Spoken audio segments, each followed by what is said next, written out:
Let's go back to that. Okay, good. So here is the worked out problem. Let me show you the Earth model I'm talking about.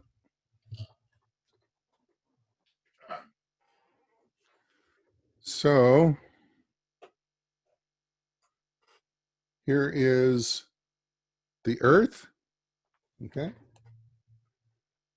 And the Earth is 120 millimeters in size, okay? And here is the moon. And the Earth and the moon, are up on the same scale here. And so the question, one of the questions we're going to ask is, how far apart should these be to scale? In other words, is the moon this close to the Earth, or is the moon much farther away? Okay. And then we have a bunch of other questions. I'm going to give you the numbers you need. So here we go. The Earth diameter is 12,000 kilometers and the Earth moon distance is 34,000 kilometers. The question I want to ask here, and that you guys are going to work on, is if the Earth model is 120 millimeters, so that would be 12 centimeters or 0.12 meters, and the Earth diameter is 1,200 kilometers. The question is, how far away would the moon model be in centimeters or millimeters, whatever you want to use, given the fact that the Earth diameter in reality is 12,000 kilometers and the Earth moon distance is 384,000 kilometers.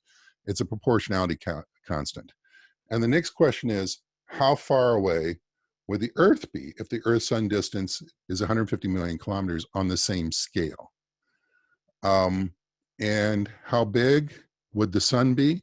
If the sun diameter is 1.4 million kilometers and the Earth diameter is 12,000 kilometers, on the scale of this model, how big would the sun be?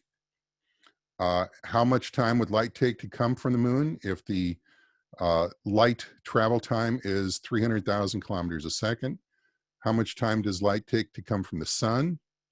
And then more advanced problems, the ratio of the moon diameter to distance and the ratio of the sun diameter to distance. There's the moon diameter there. And then the last question is the size of the Earth next to this beach ball, okay?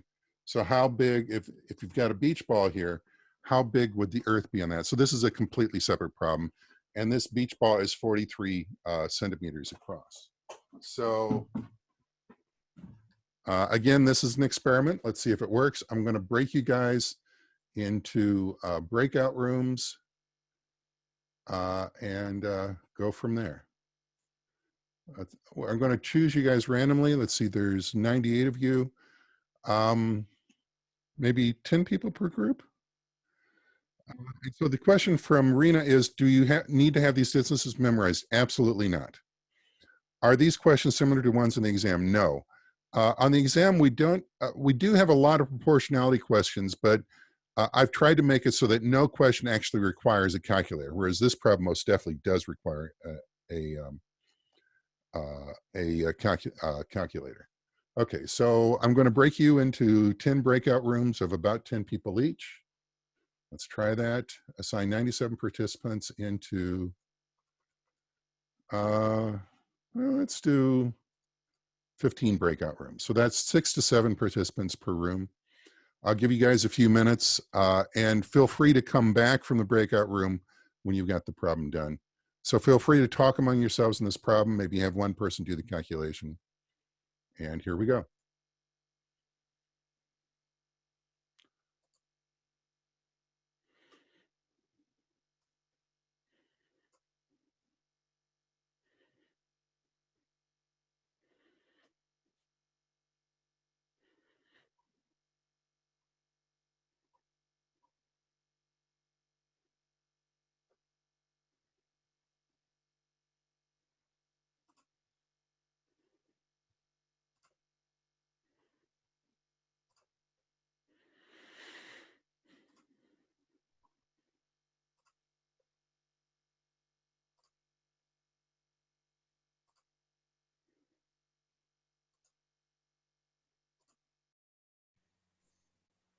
Okay, I got it.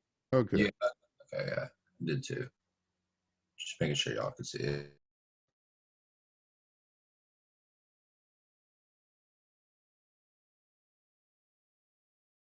Invite him in here. We can ask where the questions are. That's him right there. What's that? I think he just joined, but he's muted. Dr. Fortner, I don't think we have access to any of the questions or slides anymore.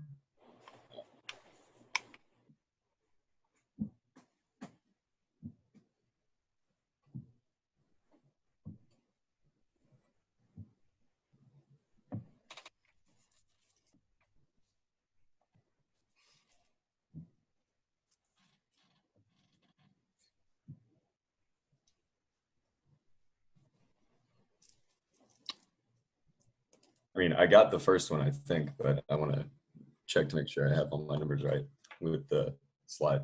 I just can't see it anymore.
Problem right there. No, that's the moon distance, Oh, number okay. one. The moon distance. I don't have the questions in front of me. Yeah, unfortunately, I screwed up there. Do you want the questions? Yes. Yes, please. I managed to take a screenshot of the 6 questions that were displayed, but we don't have the beach ball one. Okay, the beach ball is 43 centimeters across. I didn't realize you lost the that. Let me see if that works. Share. Can you see it now? Yeah, I can see it. Yeah. Yeah. Okay, my fault. Okay. Let me get out of the break room then. Leave break room. There we go. Okay.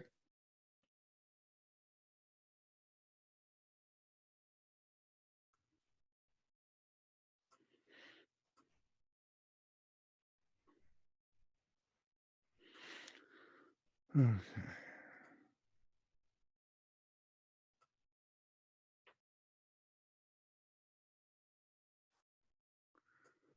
Hi, Colson. Hey, yes, sir. Okay, so you were you in a breakout room? No, sir, I was not. I showed up late. I'm sorry. Okay, I'll send you to one. Thank you. I'm going to send you to a random breakout room.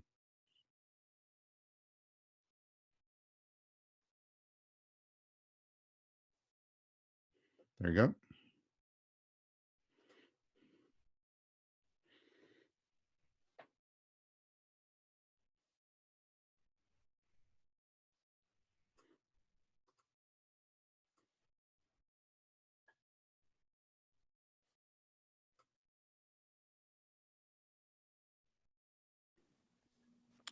Hi, how can Hey.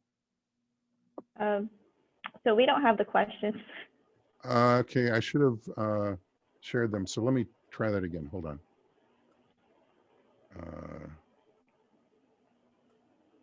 There we go. Can you see them now? Yep. Yes. Thank you. Sure. Sorry about that. No problem. Let me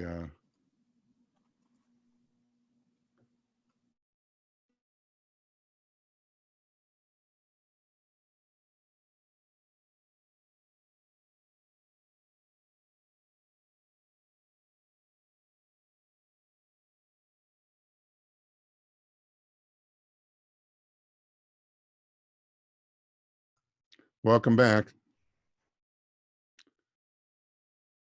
Don't know why my video is weird. Okay, there we go.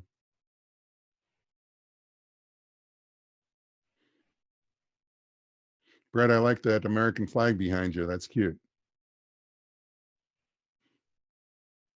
Let's try.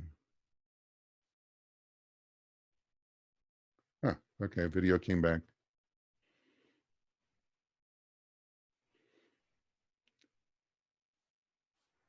Okay, let's go back to chat.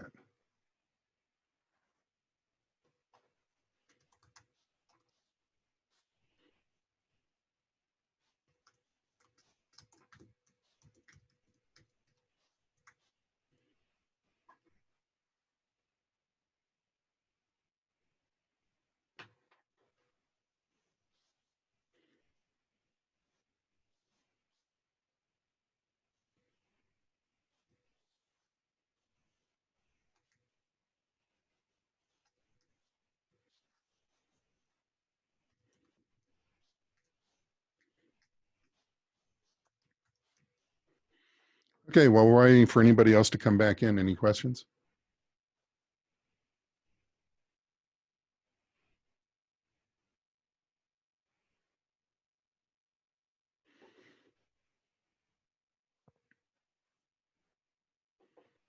Okay.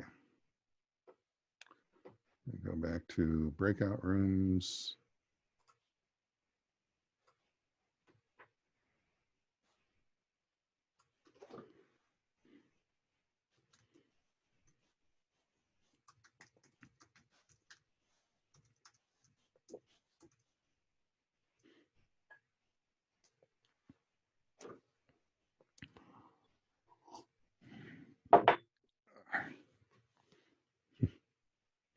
I love this model. Huh, camera's supposed to autofocus. Not doing a very good job.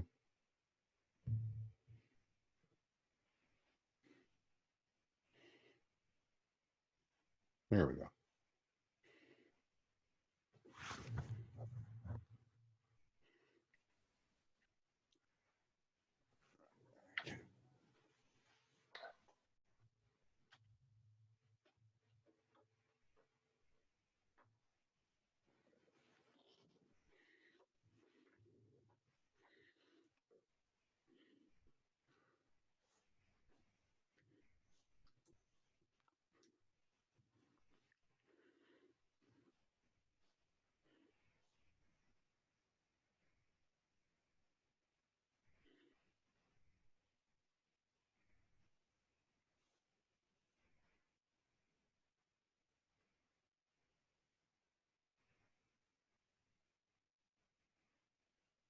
Okay, here we go.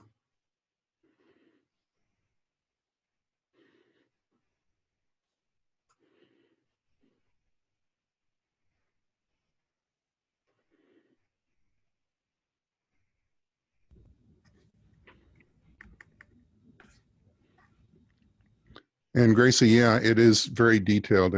It's a couple $100, but it's wonderful. I also have the same sort of model for the all of the solar system planets. Hello again. We hadn't finished our questions. All right. This is not graded, so it doesn't matter a whole bunch. Really, the point of this exercise is to get you guys thinking about proportionality, not necessarily to get the right answer. So while we're waiting for everybody to come back, anybody want to talk about, do you think breakout rooms are something I should use routinely? How do the breakout rooms work for you guys? Go ahead and turn on your audio. I would say that it works all right as long as you can send out the questions in some form beforehand. That was a Because, mistake. I apologize for that. Again, because even when you came in and gave us the questions on the screen again, when you left, they vanished because you were doing the screen share there. see, I thought the screen sharing was for everybody, but it was only for the breakout room I was in. So let's see. And I thought I could send a file to everybody, but I can't. So I'm not sure. Like maybe you could do something where, like, if you have a slide like this, it could be posted as like a PDF to the Moodle page, and we could all go there and look for it. Time I do this, I'll send you guys the file beforehand. I apologize for that. You could also just tell us to screenshot it if you're gonna take it away. Yeah, and again, I didn't know it would go away, so that was my mistake. I thought it would stay up, that you guys would all see the same thing, but in fact, the way the chat rooms, the breakout rooms work, as I'm finding out, is it removes whatever I'm sharing, and then if I go into a breakout room, I can share it to that breakout room, but it doesn't show it to anybody else's. So that's been a real pain. So tell you what, we'll do this again later in the semester. But for now, did anybody get the first problem? Yeah. Question for future reference. Because we were trying to convert back and forth from like millimeters to like which one did you want it? Like what format? Like, That's the nice thing about metric. You know, if you give me in millimeter or centimeter or kilometers, you know, you can do that conversion instantly. Just move the decimal point.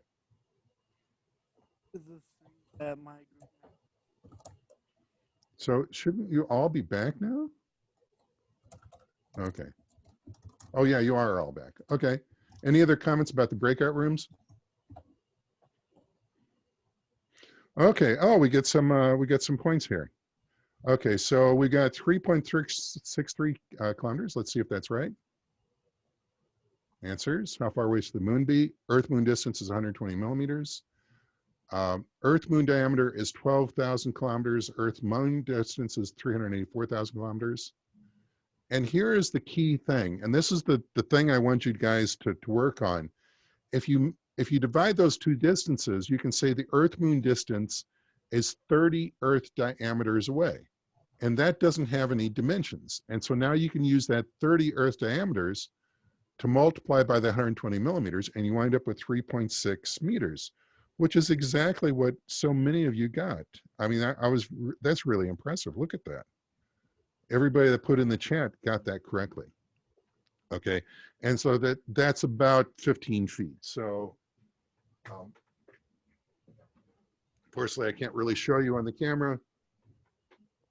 Actually, I can't even see myself, sorry. Here's the Earth, and the moon would be 15 feet away, which is actually outside this room. The thing to think about, though, is it would kind of fit in this room. I mean, diagonally, this room is about 15 feet across. Obviously, the classroom's a lot bigger. And so it's a distance that you can kind of imagine. It's not like this, but it's not in the other county. I mean, it's kind of a human distance.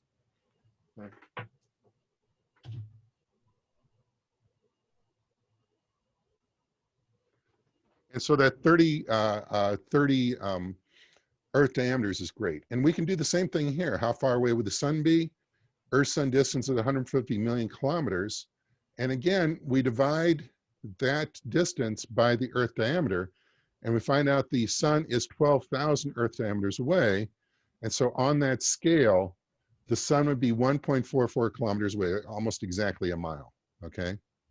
So that would be actually where I'm sitting right now in Durham County. That would actually be in Orange County.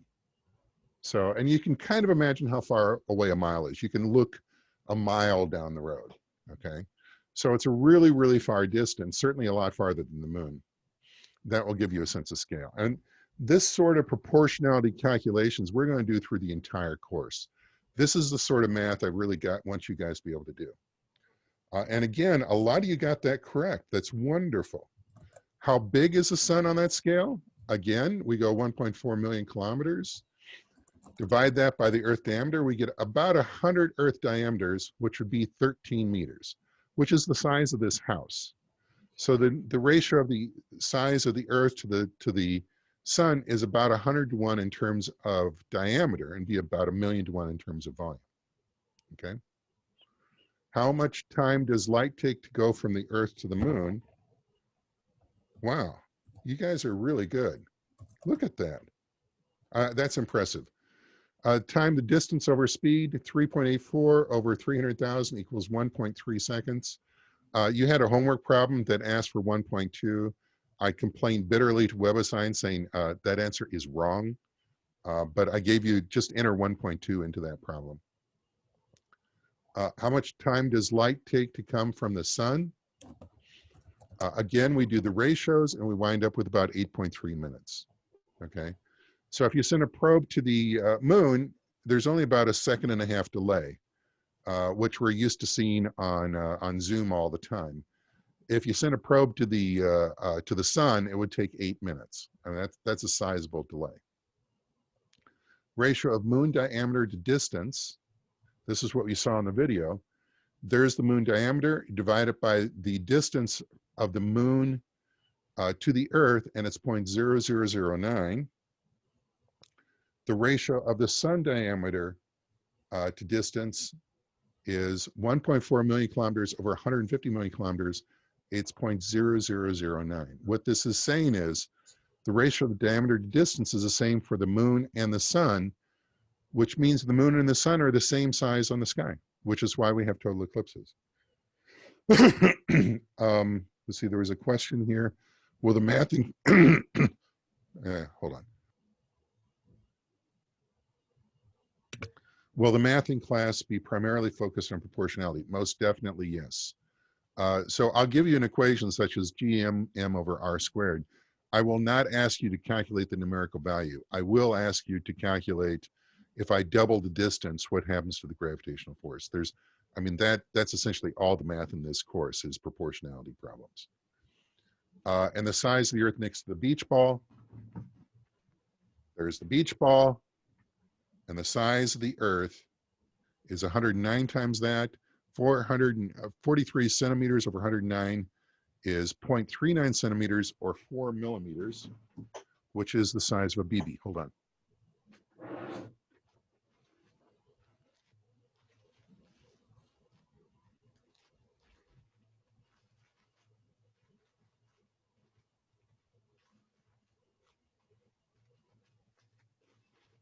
So here's the BB.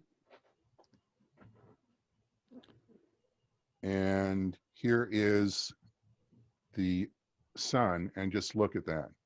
The BB is microscopic. So when you see solar storms on the surface of the sun, those solar storms are many times the size of the Earth. Okay. Sun is big.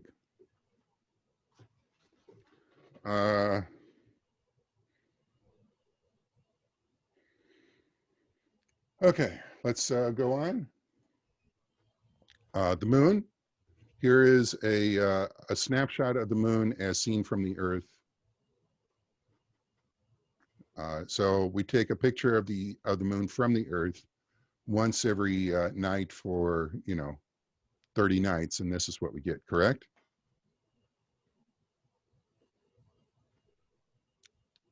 This is exactly what we get when we look up at the night sky. If I took a picture every night, right?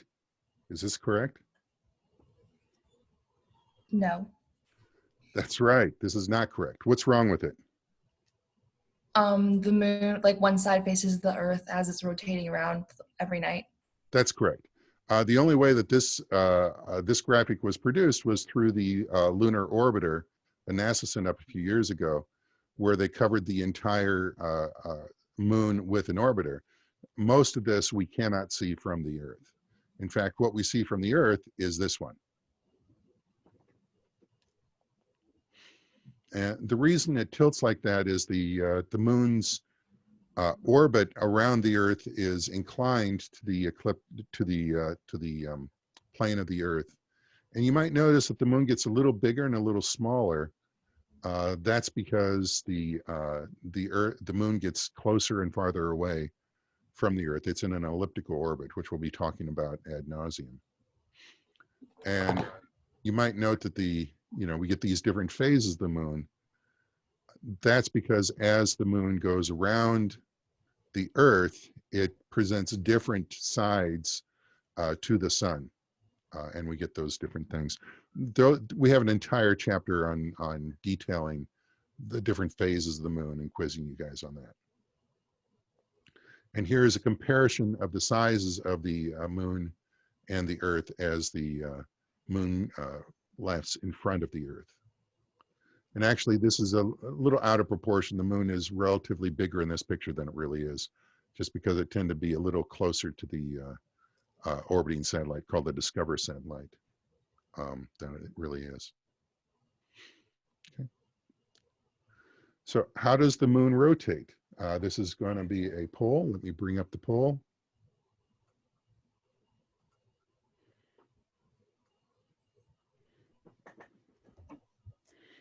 Okay, so I guess the breakout rooms are okay. I just need to be able to manage it better. I need to realize that you cannot see anything while you're in the breakout room. So I'll next time we do a breakout room, I'll deal with that. Thanks for your patience, by the way. And I'm really impressed with the number. You got the correct answers. That's impressive. Thank you.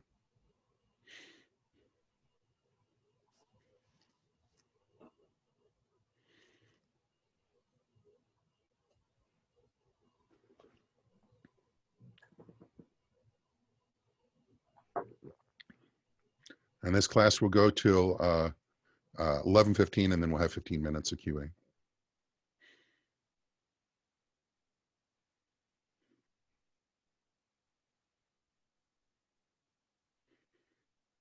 Okay, 5 seconds, 4, 3, 2, 1.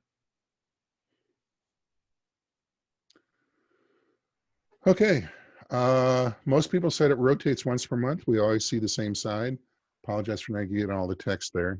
Again, there's no way to copy text into the polls. I have to type those in. And a significant number you say it never rotates, but that's just not true. And we'll see that, I think it's in lecture 4, where we go over the moon in considerable detail. And the correct answer is it rotates once a month. Because it orbits the Earth once a month and it rotates once a month, that's why it keeps, we always see the same side. And here it is. So here the moon goes around the Earth. Here's and you see the side that's illuminated is always facing the sun, as you would imagine. And if you think, if you imagine yourself on the Earth, you can see how you see just a small crescent there, then you see a half, then you see 3/4 and full. And so this waxing crescent, first quarter waxing gibbous, full, waning gibbous, third quarter waning crescent. You'll have to know all these when we get there. Okay. And notice that in our solar system, from above, things tend to rotate counterclockwise, and there's no exceptions to that are natural satellites or planets. So the Earth goes around the sun from above counterclockwise. The moon goes around the Earth from above counterclockwise. And note also the time of day that you see the sun, that the moon varies. Because here at midnight, you will see the full moon directly overhead. But if you see a first quarter moon, it would be on the horizon. And a third quarter moon would also be on the horizon, but in this case, it would be on the eastern horizon. And there it's on the western horizon. And again, which horizon you need to, you will see these various things. You'll be quizzed on that. A lot of the first few chapters in this course is really trying to orient you in 3 space, because there's a lot of coordinate systems, and we'll be talking about each of these in detail. Census scale, the solar system. So our solar system consists of the sun, the planets, debris, and that debris includes an asteroid belt, it includes the Kuiper belt, and it includes the Oort cloud. So let's bring up a simulation and show you that. Okay, so stop share.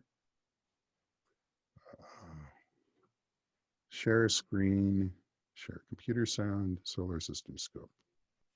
And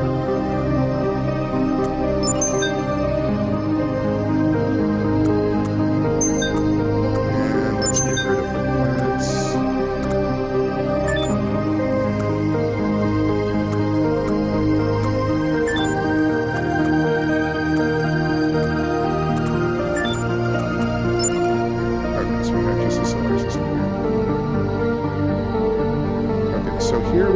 the solar system. Now, all of the objects are much, much, much larger than where they are. Let's change that so they're so there they are in the normal size.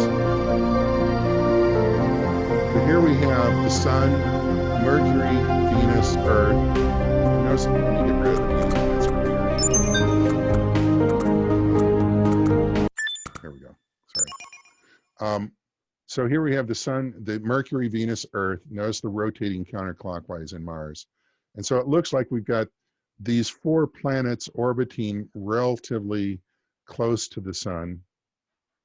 And then we've got the debris, which seems to have disappeared. Let's see.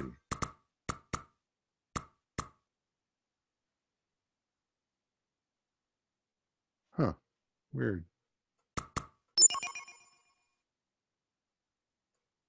What happened to that? Let's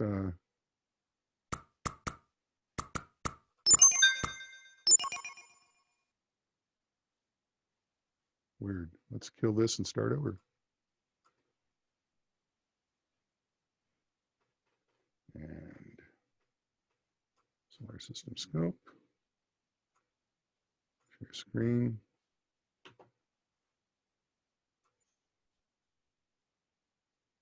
There we go. I don't know why it stopped showing. So there, I'm just going to leave these big. So there you can see the planets much bigger than they really are.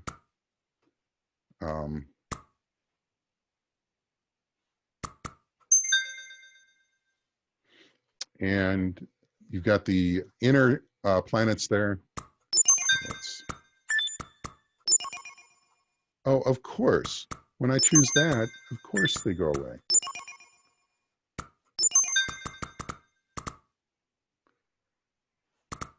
Stars, constellations. There we go. And then between Mars and Jupiter, we have debris. And this is called the asteroid belt, okay? And then once we get past Mars, you can see that we've got Jupiter, Saturn, Uranus, and Neptune. And all of a sudden, the scale changes enormously. We got from a bunch of planets that are very close, then we've got this asteroid belt, and then we have these planets that are very far away. And we especially have Pluto, which is way out here. And notice there's a second asteroid belt out here, and this is called the Kuiper belt. And the Kuiper belt includes Pluto and plus a bunch of other things. Something to note here is as I pull this over, look at this. Other than Pluto, which is this red orbit there, everything is in a plane. Everything is flat. And that's true not only for our solar system, but also for, and here's a bunch of closest stars, our galaxy. There's the Milky Way galaxy, and the Milky Way galaxy is also a flat disk, okay? So why does the universe like flat? Okay, that's quite a thing. Anyway, we're going to talk about that, and we're going to talk about all of these other planets. Okay? So let's stop that. Go back to screen share, keynote, share. Okay. Our sun and the Earth, and all the planets and moons and dwarf planets and asteroids and comets, the solar system in short, formed about 4.6 billion years ago from a nebulous cloud of swirling gas and dust, which coalesced thanks to the irresistibly attractive force of gravity. However, this nebula started off more or less as a big shapeless blob. So how did our solar system end up with all the planets and their moons orbiting in a flat disk? I mean, we've all seen the planetary model of the atom, which is definitely wrong when applied to atoms, but it also kind of suggests that planets might revolve around the sun every which way. So is our solar system somehow special in its flatness? Or is the planetary model of the atom doubly wrong? Well, our solar system definitely isn't alone. Many exoplanet star systems are flat, a lot of galaxies are flat, black hole accretion disks are flat, Saturn's rings are flat, etc. So why, when there's all of 3D space to fill, does the universe have this preference for flatness? The answer has to do with two things: collisions and the fact that we live in 3 dimensions. Bear with me. Anytime a bunch of objects held together by gravity are zooming and circling around, their individual paths are nearly impossible to predict, and yet collected together they have a single total amount that they spin about their center of mass. It may be hard to figure out exactly what direction that rotation is in, but the mathematics implies there must be some plane in which the cloud, taken as a whole, spins. Now, in 2 dimensions, a cloud of particles rotating in a plane is flat by definition. It's in 2 dimensions. But in 3 dimensions, even though the rotation of the cloud is given by one plane, particles can whiz around far up and down from that plane. As the particles bump into each other, all the up and down motion tends to cancel out, its energy lost in crashing and clumping. Yet the whole mass must continue spinning inexorably, because in our universe, the total amount of spinning in any isolated system always stays the same. So over time, through collisions and crashes, the cloud loses its loft and flattens into a spinning, roughly 2-dimensional disk shape, like a solar system or spiral galaxy. However, in 4 spatial dimensions, the math works out such that there can be 2 separate and complementary planes of rotation, which is both really hard for our 3D thinking brains to picture, and also means there's no up and down direction in which particles lose energy by collisions. So a cloud of particles can continue being just that, a cloud. And thus, only in 3 dimensions can a nebula or infant galaxy start out not flat and end up flat, which is definitely a good thing because we need all that matter to clump together in order for stars and planets to form, and for us, even those of us who think atoms look like this, to exist. This episode of Minute Physics is supported in part by Embry-Riddle Aeronautical University, one of our subscribers on Subbable and also the nation's #1 ranked undergraduate aerospace engineering program. Embry-Riddle. So that's why everything is flat, the solar system and the Milky Way galaxy. So just so you know, the Earth is not flat, in case you had any questions about that. The thing that I found surprising was a couple of years ago, hold on. A couple of years ago, the Flat Earth Society had a meeting in Raleigh. And I just thought there were a bunch of people joking around, but they were deadly serious. There are people who really believe the Earth is flat. And to do so, you have to completely ignore scientific evidence. You have to completely ignore lines of evidence and proving things and disproving things through observations. And what struck me was there are people who believe that there does not exist an objective reality, that everything is political, all scientific beliefs. That attitude kills, and it's killing people today. We need to trust what science says about the pandemic. We need to trust what science says about climate change. We need to trust what science says about so many issues. And so anyway, that's not this course. Just thought I'd set it aside. Solar system ruler. We're not going to talk about distances so much, but in terms of comparative sizes. The Jupiter is about 10 times the size of the Earth, and the Sun is about 10 times the size of Jupiter. And so this gives you a sense of scale. The Earth-Sun distance, as we said, is 1.5 times 10 to the 8th kilometers, 150 million kilometers. We don't like to write numbers that big, and so there's 2 numbers that we use to talk about distances in astronomy. One of those numbers is the astronomical unit. The astronomical unit is exactly equal to 1.5, 150 million kilometers, which is the Earth-Sun distance. So we'll talk about, you know, Mars is like 3 AU away, Pluto is 40 AU away. So when we're talking about solar systems, we use the AU number. The other number we use is light year and or parsecs, and we'll talk about that in just a minute. So going to the planets in orbit, in order. This is Mercury. This is Venus. Venus is exactly the size of the Earth, but you probably don't want to have a condo there. It's 1,000 degrees Fahrenheit at the surface. It had, we have a problem with greenhouse gases on the Earth. Jupiter really had a problem with greenhouse gases. I'm sorry, not Jupiter. Venus had a real problem with greenhouse gases. If our greenhouse gases expanded enormously, we would turn into Venus, which is not a good place to be. They have molten sodium at the surface.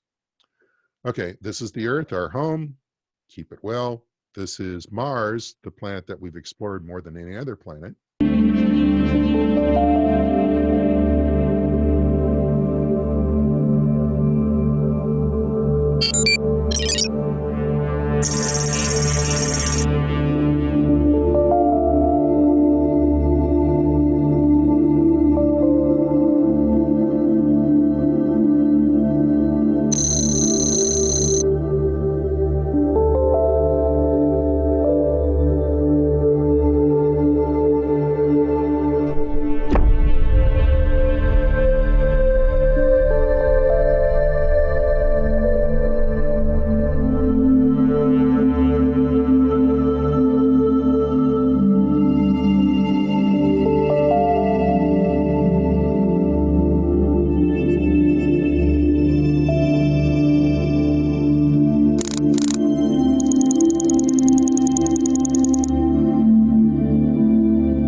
So here's a sampling of the asteroids in the asteroid belt. The asteroid belt has millions upon millions of asteroids, but because it's so big, they're separated by a typical distance between asteroids is 10 million kilometers. So it's not like Star Wars. These are the asteroids that we have visited with spacecraft. There's Jupiter. Jupiter is the big boy. And here's Saturn with Saturn's rings. Another video I'm going to have to cut short. Rivers run to a methane sea, where jets of ice and gas are blasting material into space from a liquid water ocean that might harbor the ingredients for life. And Saturn, a giant world ruled by raging storms and delicate harmonies of gravity. Now, Cassini has one last daring assignment.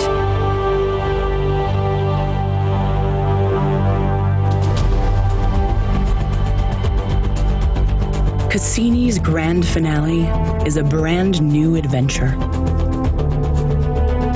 22 dives through the space between Saturn and its rings. As it repeatedly braves this unexplored region, Cassini seeks new insights about the origins of the rings and the nature of the planet's interior, closer to Saturn than ever before.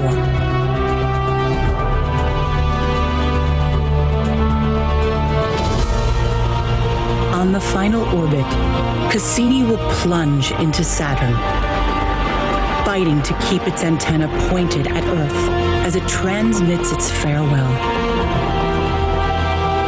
In the skies of Saturn, the journey ends, as Cassini becomes part of the planet itself.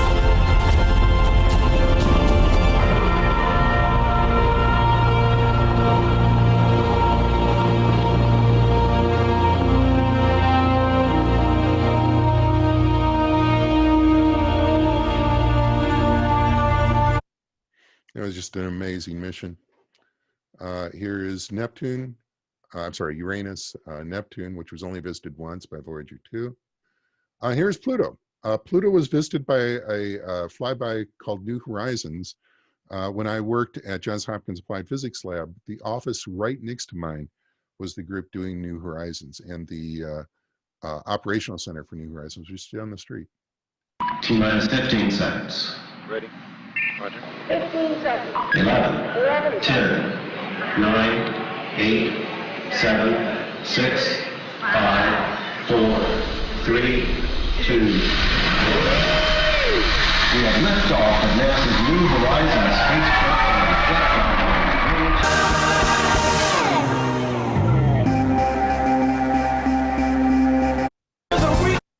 So New Horizons went by Pluto in 2015, and then it kept on going and went by another Kuiper Belt object called Ultima Thule or starts with an A, has a bunch of letters after it, in 2017. It looks like a giant sweet potato. And that's the farthest object that we have ever explored. So something interesting about that project, the music you heard on that video was written by a member of the science team. And that member of that science team used to be part of a musical group. Can anybody answer what musical group the member of the science team that wrote the music for that was from? Any guesses? Wow, that was quick. Brian May of Queen. That's exactly right. Not you two. Brian May of Queen was a member of the Queen rock band. After Freddie Mercury died, he went on to get his PhD in astrophysics, and he was part of the scientific team for New Horizons.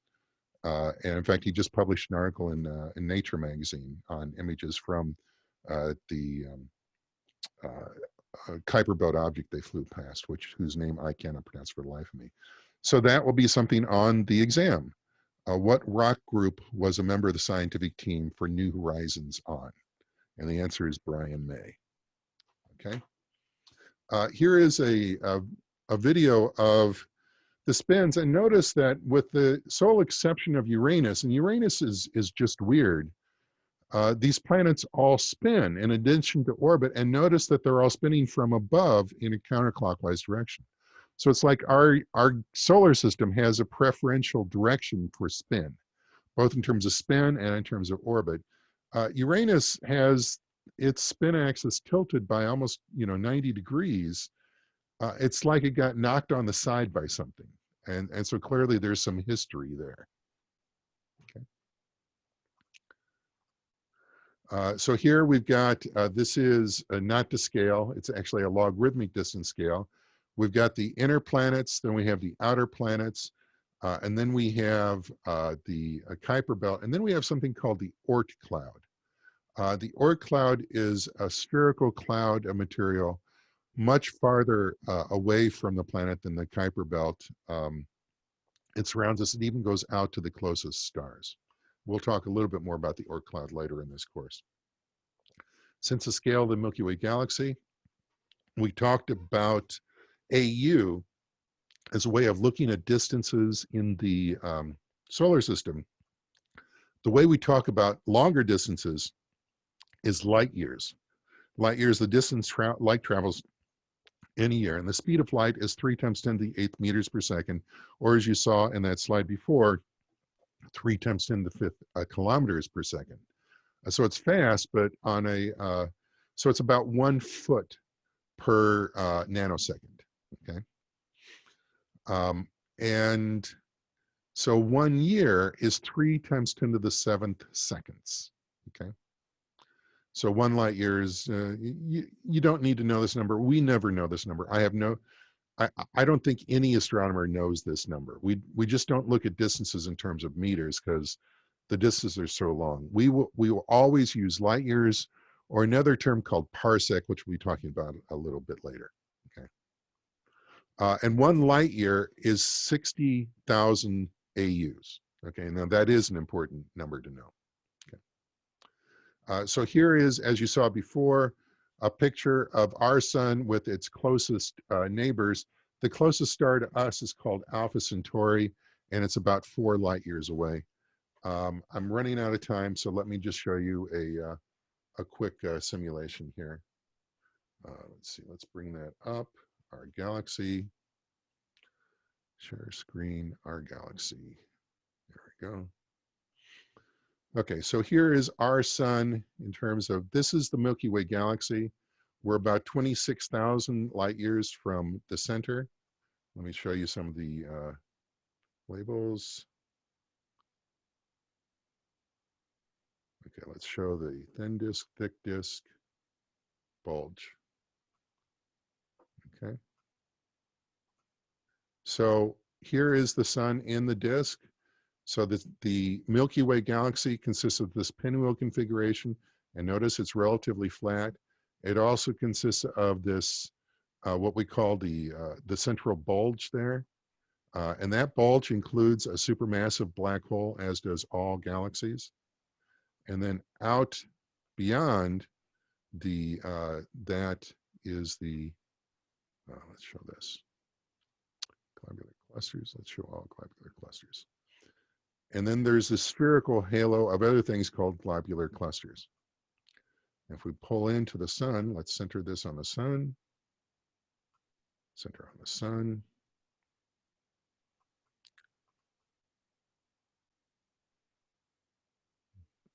Go in there.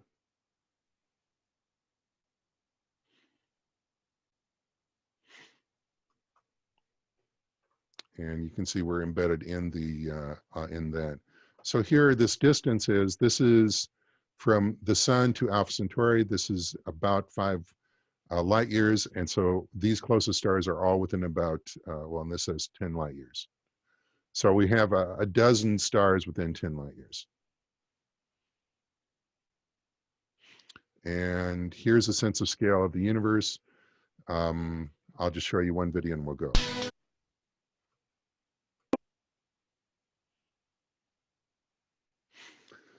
Our Milky Way galaxy has about, depending on who's counting, 400 billion to 1 trillion stars. And the visible universe, the universe we can see, has about that same number of galaxies. And each of those galaxies consists of billions of stars. So the universe is just an astoundingly large place, much larger than we can even conceive of. And we've run out of time, so let's stop that. And thank you so much. I'm open for questions. And feel free to ask questions either audio or with chat. For astronomical units, is the 1.5 times 10 to the 8 kilometers the standard unit? Like, that's a really good question. I believe 1.5 times 10 to the 8th kilometers is the definition of an AU. And the reason why is that the actual distance, the real distance from the sun to the Earth varies quite a bit over its orbit. What do you think of the idea of making cloud cities on Venus? Yeah, well, the Venus atmosphere is poisonous. It has a lot of sulfur in it. I don't know. It would certainly be a better place for life than at the surface where you can melt lead. How you would keep it in the atmosphere, I don't know. Actually, that's not a horrible idea. So what creates the debris in our solar system? That, McKinsey, is a really good question, and we honestly don't know. There are two leading theories. One theory is that it's just material left over from the formation of the solar system, which we'll talk about when we talk about the formation of the star. The second theory is the asteroid belt is the result of collisions of a couple of planets. And we actually don't know which of those theories is correct, and that's one of the reasons why NASA is spending money with more missions to asteroids, including some asteroid missions where we're going to return material. Is Ceres a dwarf planet within the asteroid belt or just a really large asteroid? A Ceres follows the definition of dwarf planet, as does Pluto. And so Ceres officially is now called a dwarf planet. The reason why Pluto was demoted to dwarf planet was we were finding objects in the Kuiper belt larger than Pluto. And so if we kept Pluto as a planet, we'd have to actually add a lot of other planets in the Kuiper belt, and then we would have dozens of planets, and nobody wanted that. So Pluto got demoted. Is the idea of traveling at light speed possible? Hannah, the answer is no. That's the short answer. The long answer is certainly the physics doesn't prohibit it, but even if we could convert matter directly into energy, there's really no, it takes more energy than you can conceive of to have a human-sized object traveling at light speed. That said, if we're not talking about humans, but you're talking something much smaller, such as an object the size of a pea, Yeah, then you can accelerate to light speeds. And in fact, there's a project called Project Lightspeed that is planning to do exactly that. They're going to use gigawatt lasers to accelerate a microprobe to 20% the speed of light and bring it and send it to Alpha Centauri. Will there ever be a way to travel through space quickly? Short answer is no, because any conceivable theory of wormholes has the wormhole collapsing unless we inject it with negative energy, which we don't think exists. Could parallel universe be physically real? Here's the thing with science. We can only, science is about constructing theories that can be in principle falsified. There are a lot of theories about parallel universes. They could exist, but if we can't observe them, we're just talking metaphysics, not physics. We're just talking about stuff. And especially if we can't travel to them, then that doesn't really work. If the Earth rotated like Uranus, how would that change our appearance on Earth, our experience on Earth? Life would never have developed on Earth. We'll talk about that in the very last lecture in class, because the seasons would have been so chaotic, life could not have developed.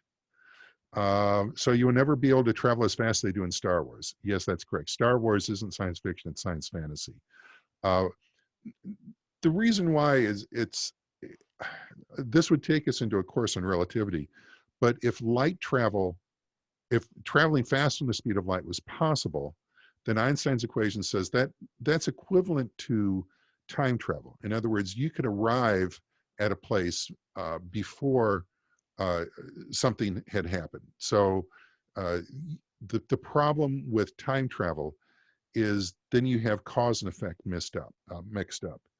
And do we want to live in a universe that isn't causal? In other words, that an effect can happen before the cause. And we definitely don't exist in a universe like that. If we did, the universe would be very different. And that's the universe we would live in if faster than light speed travel was possible. What would happen if they break the speed of light? Again, I don't think that it can be broken in our universe. There have been TED Talks about machines that can make Mars inhabitable, alter its atmosphere of machinery. How long would that kind of process take? Yeah, there's lots of theories. What you're talking about is terraforming. There's lots of talks about that. There are some fundamental barriers to that. I think they're fundamental, really fundamental. If it was possible, it would take thousands of years. Because you'd have to do it through biology. Are there theories about why Uranus rotates the way it does? Yes, the major theory is that early in the life of the solar system, something whacked it really hard. And the problem is we don't see what whacked it. Some people think that Pluto's weird orbit is the result of that collision. But again, that's just a theory. I read somewhere that they said that time travel technically is possible. We just do not have the technology for it. This is the problem. This problem was made much worse when the internet came around. Most of you don't remember the world before the internet, but I obviously do. And the problem is that before the internet, there was a hierarchy of things to read. There was the New York Times, there were your scientific articles, and then there were the tabloids like National Enquirer. And everybody knew that if you read something at a lower level of hierarchy, you weren't getting the same quality information. The problem with the internet is it flattened that. And so the National Enquirer and the New York Times and your scientific article and somebody just saying something all appeared to you in your web browser at the same level. And so there is no technology proposed or on the line for doing time travel where you go back in time. Certainly going forward in time is possible because we do that right now. And certainly doing time travel relativistically where you age much slower than everybody else, that is certainly possible. But most people, when they talk about time travel, they're talking about traveling back in time. And again, that if that was possible, that would violate causality. And I just don't want to live in a universe like that. And there is nothing in our laws of physics that would allow that. Time travel would break everything we know about the universe. And the reason I'm confident that it's totally impossible is if we lived in such a universe, we would know it by now. What determines the moon's atmosphere? Because I know Titan has one that's a lot denser than ours. Yeah, that's a really good question. The number one thing that determines an atmosphere is its gravitational pull. And Titan has a much stronger gravitational pull than Moon because it's quite a bit larger than our Moon. But the question is, why does it have a much stronger atmosphere than, say, Mars, which is even bigger than Titan? It has to do with a lot of things. Primarily, Titan's atmosphere is continually recreated as material outgasses from its surface. And also, it's relatively cold. And so if you have a hot atmosphere, things will tend to evaporate from the atmosphere very quickly. Mars in particular has a problem because it's much closer to the sun than Titan is. And so the solar wind will actually tear off particles from the atmosphere. Do you think a possible reason for Jupiter's upright rotation may be due to its large size? Yeah, so I think all of the planets except for Uranus and all of the planets' orbits and spins all orbit in the same counterclockwise direction because our solar system was born with a certain amount of angular momentum. And there's really no way to change that angular momentum. We're born with that, and all we can do is redistribute that angular momentum between the different objects. So most of the angular momentum is tied up in the rotation of the sun because the sun is so big. 99% of the rest of the rotational angular momentum in our solar system is tied up in Jupiter, both in the terms of its orbit and spin, just because Jupiter is so big. Do you see us inhabiting Mars in the next 100 years? Short answer, absolutely not.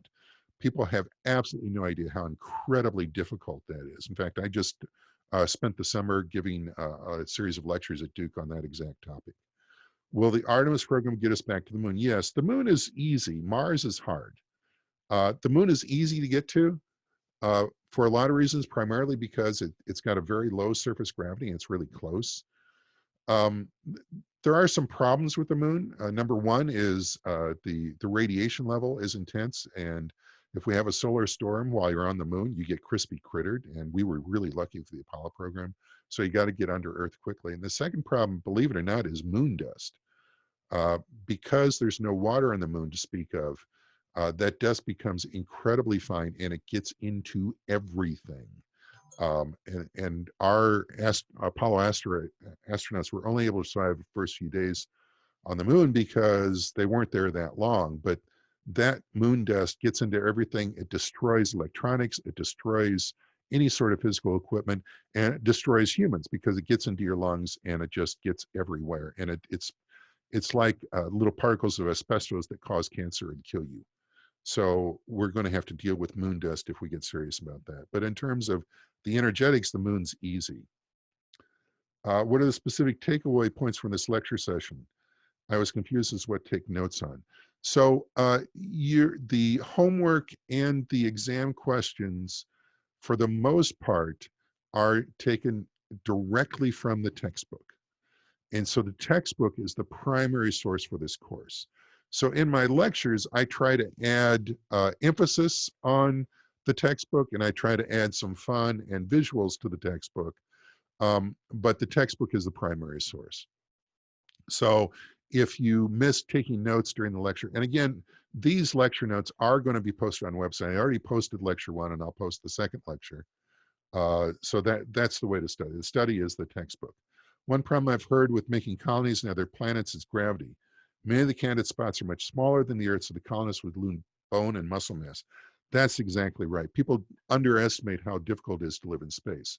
So our alum, Christina Cook, who just spent a year in space, her fellow astronauts that also spent a year in space, I forget his name, the twin that was there for a year, they've suffered enormously biophysically through bone loss, through actually memory loss, through vision loss, through increased cancer risk, all sorts of reasons.